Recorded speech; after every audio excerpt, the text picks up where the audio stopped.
with the descendant community to return the remains to the burial ground. The reinterment ceremony was the culmination of 6 days of tribute and celebration that began in Washington, D.C. Bones were going to be transported back, and there were community meetings around that. So all along the way, these stops, you were brought in a dramatic way to the full panorama of our history. I thought it was deeply moving.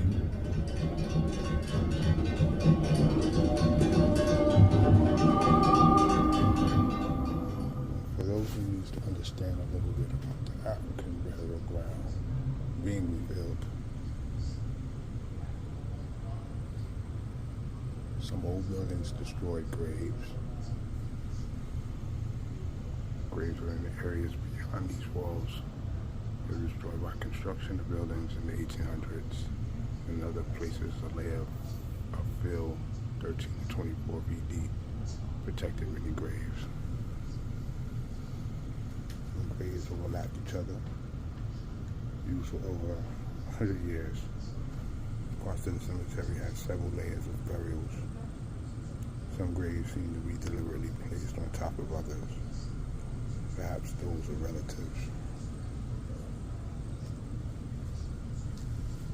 Some were buried without coffins. Only 10% of the burials were not in coffins. The northern area of the cemetery, used during and after the Revolutionary War, contained almost all of the coffinless burials.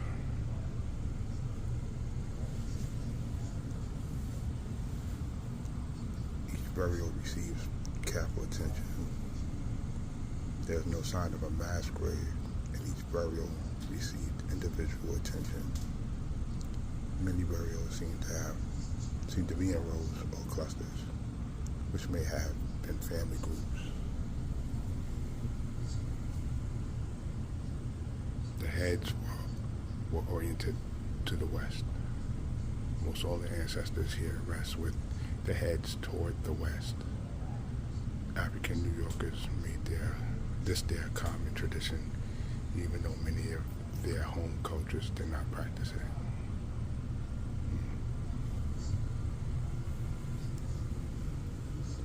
Coffin shapes changed over time.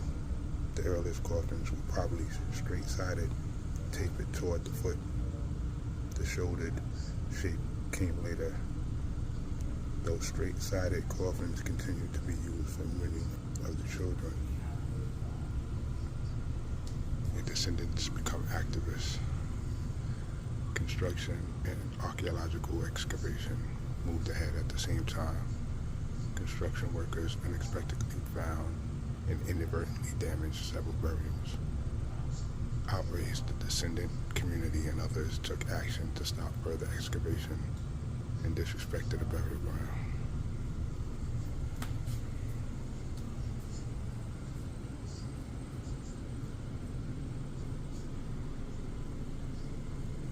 This is so you can see the scale of things.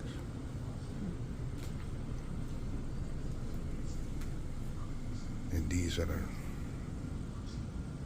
the many burials here on this wall.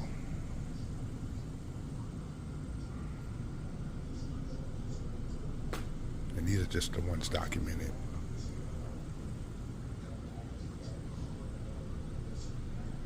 At this point, because there's so many. Let's look. Approximately 15,000 people are buried in this ground. The remains of 419 men, women, and children were uncovered when the site was excavated in 1991, 1992. All were reburied with honor in the rites of ancestral return ceremony in 2003. These remains were just a fraction of the burials in the African burial ground. Every burial were excavated. This wall of photos would wrap the entire gallery. And I want you to look. As we see, infant, 8 to 16 months, undetermined, woman, age unknown, man, 25 to 30 years, women 25 to 35 years. Child 3 to 5 years. Adult age unknown.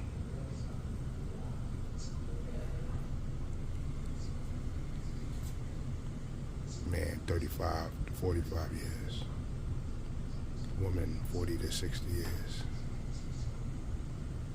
So on and so on.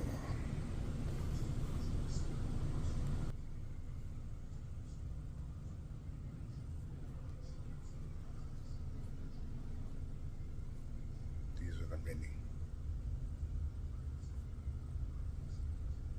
Their names not there.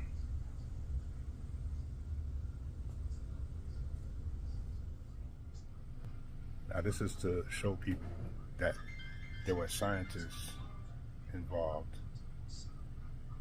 Howard University, West Montague Cobb Biological Anthropology Laboratory. So people were really doing the work. Spent 7 years studying 419 burials, direct connections with the ancestors. Some that didn't even reach puberty. Imagine what that took. Give them notice, recognition. Not sure. Committee organizers, the spiritual leaders, that were able to rebury them with the rite of passage of the ancestral agreed upon burial ceremony. Not sure. Okay, now here, when we speak of historians, educators, anthropologists, spiritual leaders, all coming together, archaeologists, all coming together to, basically make sure this process is smooth and accurate. Historians Selwyn Carrington and Edna Medford studied wills, baptism records, and sale and runaway ads to learn how African New Yorkers lived in the time the burial ground was in use. Archaeologist Kofi Agosa and archaeologist Christopher Null also consulted with the historians. It was a concerted effort to make sure these people were recognized in the afterlife. Sure. Okay, I wanted to do this real quick so you can see something. The correlation of Africa, America, and the Caribbean, however you pronounce it, in your realm. Those are the pins. This may have belonged to a woman 25 to 35 years old with a newborn in her right arm, burials 335, 356. Right? Most pins were found with infant burials. Each careful placement of the pin may have helped protect the dead on their spiritual journey. And we see 7 pins on one side, 17 on the other. Cufflinks, okay, they're found by the archaeologists. This was beneath the left arm, the woman 25 to 35 years old. The silver pendant. The question is, did the child wear this silver pendant as a necklace in her short life? A family member probably placed it on her. Then buttons. Okay, but this is where it gets interesting. This is from a man 35 to 45 years old, maybe even to keep his pants up and also show a sort of expense. This one is interesting. The woman 44 to 52 years old, burial 310. The ring found on her left hand. Rings such as these were available throughout colonial America, Africa, and the Caribbean. 2 were found in the African burial ground. The middle inset, made of glass, was probably missing when the woman who wore it was buried. Could have been something a little more expensive and then ripped from its inset. And then waist beads at this time in the 1700s, made of cowrie shells and beads. You know where cowrie shells come from, right? Okay. Now, as this one goes, New York plays a major part, a major role in the transatlantic slave trade. Okay? And as you see from the coast, you have two trade. Trade of goods going up towards Europe. The raw materials and cash crops is a flow. Captives going up this way. And I'm glad they used that term, captives. Okay? Kidnap, human trafficking. Then the raw materials coming back with cash crops to the ports. Then there's a stop, South America. And then major stop along the islands they call the West Indies, where some of the most atrocious breaking was going on. Comes up to North America, the East Coast, in New York, in Boston, the whole Eastern Seaboard, then materials and cash crops, and also the finished goods. Some 10 to 20 million Africans were captured and transported worldwide as part of the transatlantic slave trade from the 1500s to the 1800s. Enslaved Africans traveled a long and brutal journey by slave ship across the Atlantic to the Americas, also known as the Middle Passage. Nearly 7,500 ships entered America through New York from 1700 to 1774. New York merchants also brought enslaved Africans from the Caribbean, paying with grain, meat, and lumber. The trade created a huge wealth for European and American merchants, plantation owners. Now, people always ask, where's the ships? Where were the ships? Many of them broken down and then decommissioned, used for its rope and its wood. Many others were put into other tasks for the shipment of goods, clipper ships, so forth and so on. But you need to do the study on that. Okay. Let's get into this real quick. This is very important, so this might be a little long. Bear with me. 11 enslaved Africans in the servitude of the Dutch West Indian Company land in New Amsterdam in 1625. Many more would follow. In 1664, British troops take control of New Amsterdam, renaming it New York. Okay. Good book for you to look at is Remembering Lists, right? And Espionage and Enslavement by Claire Belladrew. Good read. The Beginnings of New York. Okay. This is Peter Santome, 1645. Now you say, okay, is this real, right? No. You can see it right here. The Dutch record. The Reformed Dutch Church record shows the baptism of Matthias, Peter Santome's youngest son.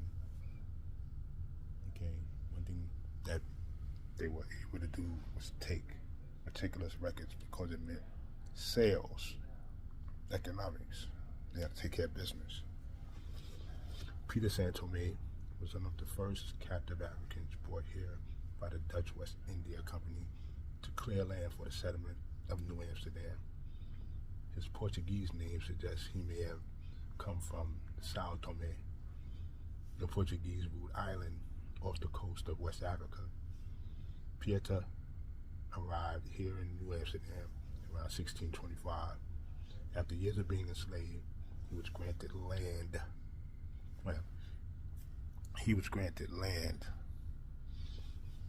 Through his appeal for freedom in December 1644. Granted land. The company grants farmland to Africans. Okay. Perhaps the burial ground was used by these farmers and their families around this time. The land grants. Can you look at some of the streets? The Bowery going up the Bowery. Okay. Sugar Harbor.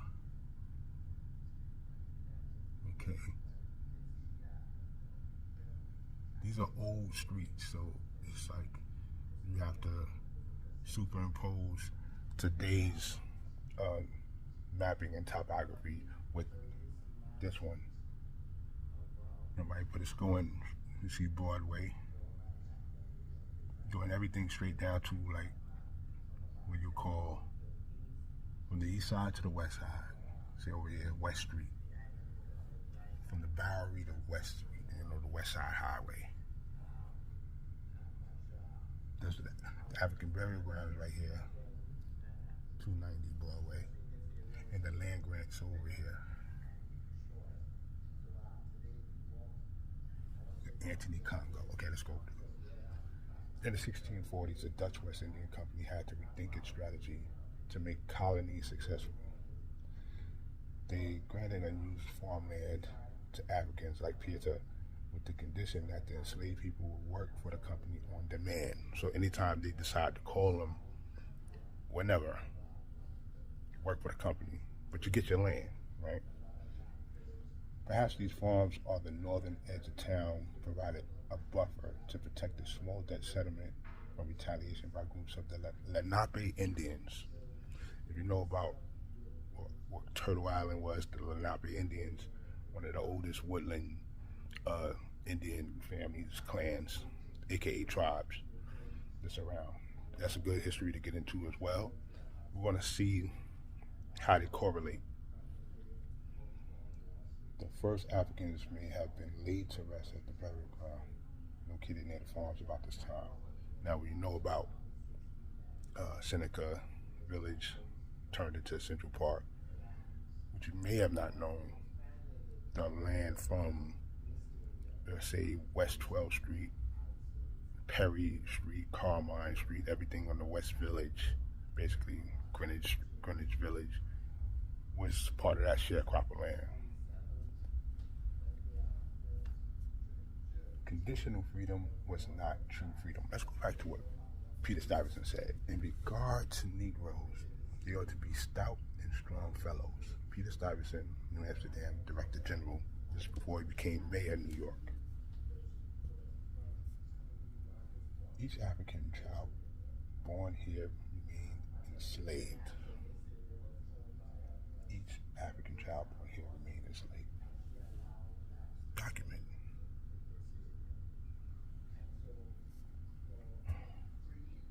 Nearly 20 years, Peter Saint Thomé, the property of the Dutch West Indian Company, and 10 other men petitioned the company for and were granted freedom in 1644. Granted freedom. However, this freedom, was conditional. Freed Africans had to support themselves, pay the company in crops and livestock. Their babies were born into enslavement, slavery. So when people talk about reparations, it's not a thing given, it's something owed. Under the new system, the company no longer supported those who grew old, but kept full property rights to the young, not even giving them a chance. I came back for this man's story right here, in particular. Let's go back. You see it? As more enslaved people were shipped here, the African population swells. The economy in recession. European laborers fear for their jobs. Okay, let's go. Andrew Saxon, 1733.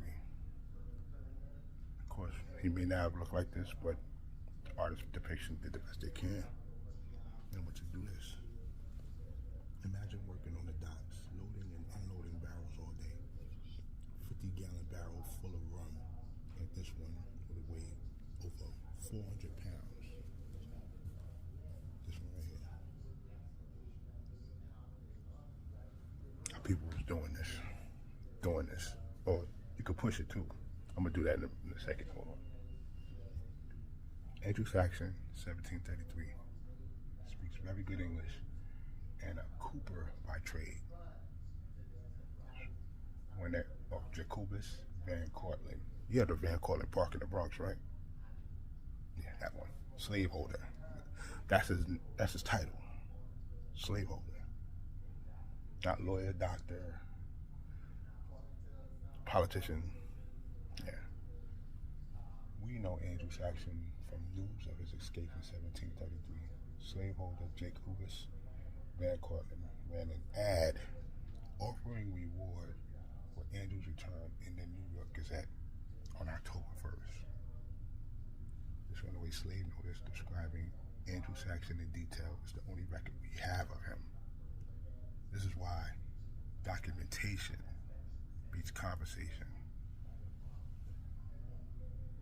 Straight from Jacobus Van Cortlandt. I'm gonna take a picture of this and leave it in the inset. Okay. Andrew, though described as a tall, lusty, is physically disabled, walks stooping and somewhat lameish, maybe because the captivity in the quarters and stuff. His left hand was wounded, and he has lost some of the motion in his thumb. Archaeologists saw evidence of work-related physical trauma like Andrew's in many burials. Andrew escaped Van Cortlandt, taking tools with him, most likely to find paid employment as a skilled barrel maker or cooper. Salute Andrew Saxon. Belinda, the most necessary servant, is put up for sale. Let's go.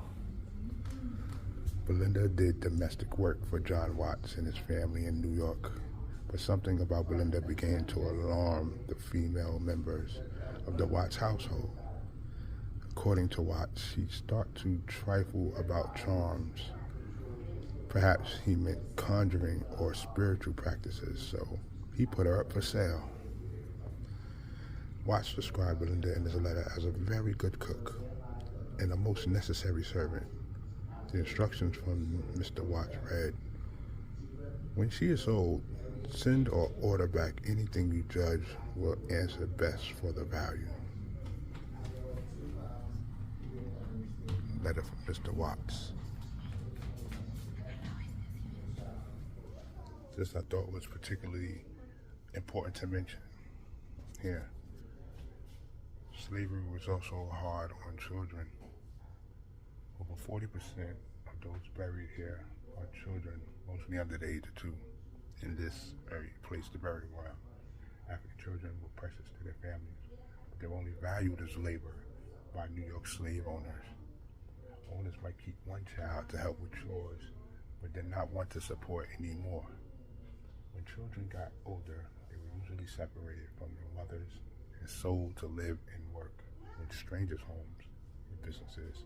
A hard life that began at the age of 4, 5, or 6. While women like Belinda had to cook and clean, tend to their owners' children, they were given little food and no time for their own children. Poor nutrition and exposure to disease caused the death of many children of enslaved women. As you see, bro, 39. Child between the ages of 5 and 7. Okay, a couple of things from this timeline that you see here. Of course, 1664, the English seized Dutch New Amsterdam, renaming New York. English tightened the legal structure in 1681. And then 1697, New York's early public cemetery taken over by Trinity Church bans African burials. 1697. Fast forward. New York bans any gathering of 4 or more enslaved people unless they are working for the slaveholders. Then Merchant Elias New opens a school for Africans in Manhattan, 1704. 1706, New York passes a law. So when we talk about reparations, think stating that children born to enslaved women will be enslaved. And the big one, 1711, A Wall Street marketplace opens for hiring out enslaved men as day laborers. Oh, it's okay. 1712, enslaved Africans in Lower Manhattan set fires and ambushed whites, killing 9 in retaliation. The city executes 21 blacks. Can't know where you're from, know what your worth is. I say. Now here's an interesting case of Cuffy, 1741, where hang him or burn him, he would set fire to the town. Grand jury testimony against Cuffy. May 22nd, 1741. Cuffy was a literate man who played the fiddle and understood Spanish. Although enslaved by Adolph Phillips, Speaker of the New York General Assembly, he spent time at Houston's Tavern drinking with his friends. Now, let me move over to here so you can see how African New Yorkers came together. Look down, look down. Many Africans met their friends after hours at drum spots, unlicensed taverns at the home of free Africans.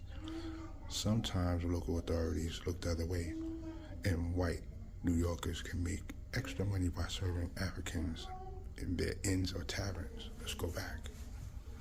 Cuffy was identified as a Negro jumping out of a window and over garden fences during a spate of fires. Hunted down by the Phillips home, Cuffy was burned alive on May 30th, 1741 for wickedly, voluntarily, feloniously, and maliciously conspiring with Quack and diverse other Negroes to kill and murder inhabitants of the city. Here's the journal.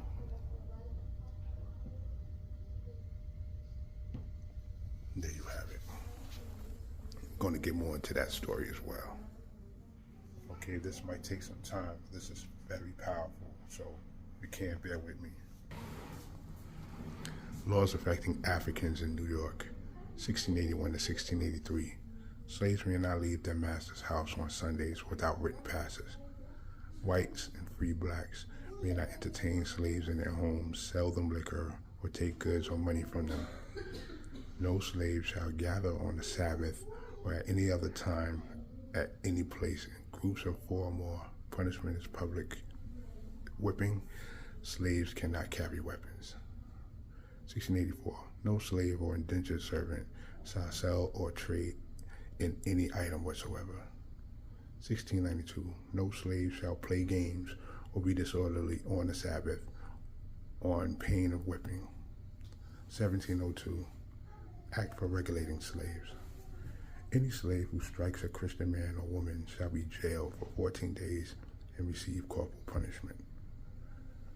Masters may punish their slaves however they choose, short of loss of limb or life. No free white or black person may entertain another man's slave. No more than 3 slaves may meet together at any time or place unless it is while they are at work for their slaveholder. Punishment is 40 lashes on the naked back. No slave can give evidence in court except against another slave. 1706. An act to encourage the baptizing of a Negro, Indian, and mulatto slaves. Baptizing a slave will not result in release from slavery. All children born of slave mothers shall be slaves as well.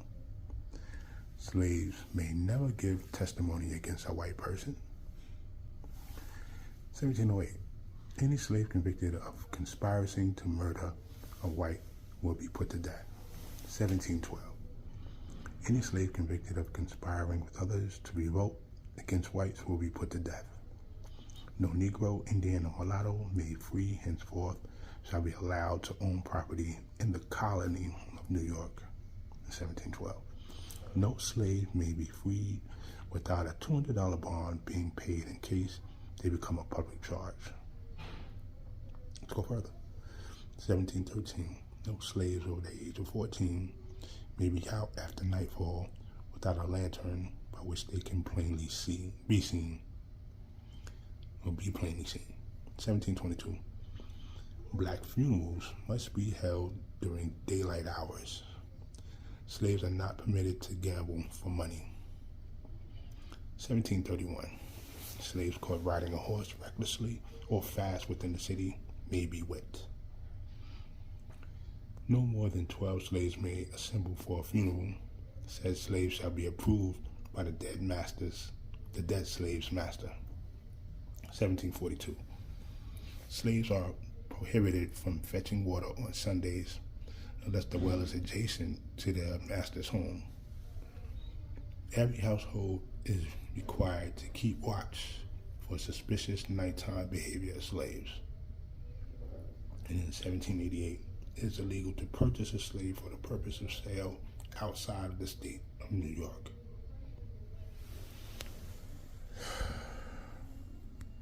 Yeah, a lot of stuff, man. Okay, here we're witnessing the spiral. That's part of the burial ground, the African Ancestral burial ground here in downtown Manhattan. You have all the symbols. I think, from what I understand, all the symbols. Okay.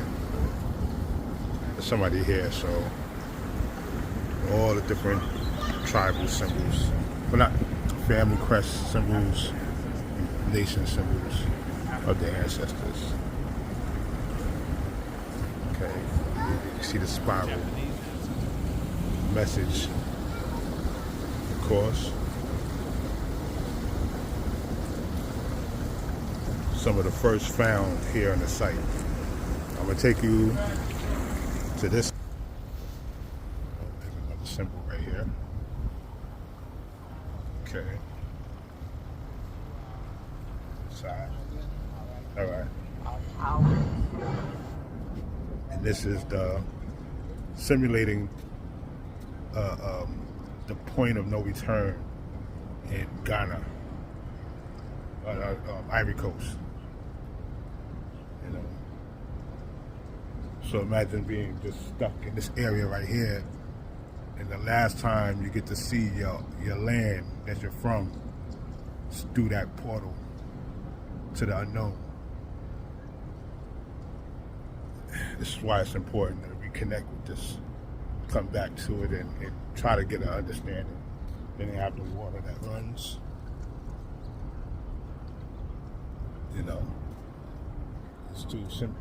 You know, they basically simulate how it would have looked, and that's the next step, to go over there officially, to be true to it. For those who are lost, for all those who are stolen, for all those who are left behind, all those who are not forgotten. And there you have it. I wish you all well. Hey, you want to see the next auction block responsible for free labor? There's two. New York State Supreme Court, courthouse. Food for thought. You do the dishes. Okay, standing at the Bowery right now. And remember, we just talked about land grants being given to quote-unquote freed enslaved Africans on condition from Bowery West Street, which is all the way in. See where that big building is? Right over here, past that building. West Street, Vesey Street, all the way to the west side. So all of this African land through land grants given by New York City in 1741. And then stripped. And now you see what we have here. You know? Another community. Figure it out.